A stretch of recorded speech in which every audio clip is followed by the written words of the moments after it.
అంశములు comment రూపంలో తెలియచేయగలరని మనవి చేస్తూ ఉంటున్నాను. ప్రైజ్ లార్డ్ అందరికీ.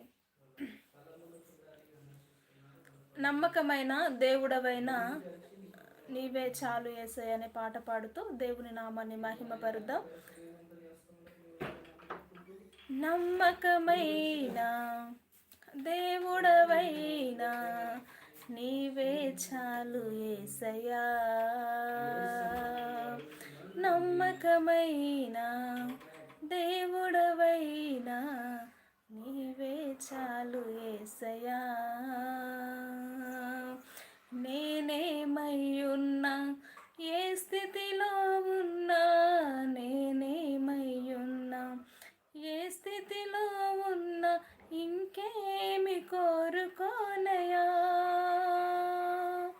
ఇంకేమి కోరుకోనయా. నమ్మకమైన దేవుడవైనా నీవే చాలు యేసయ్యా.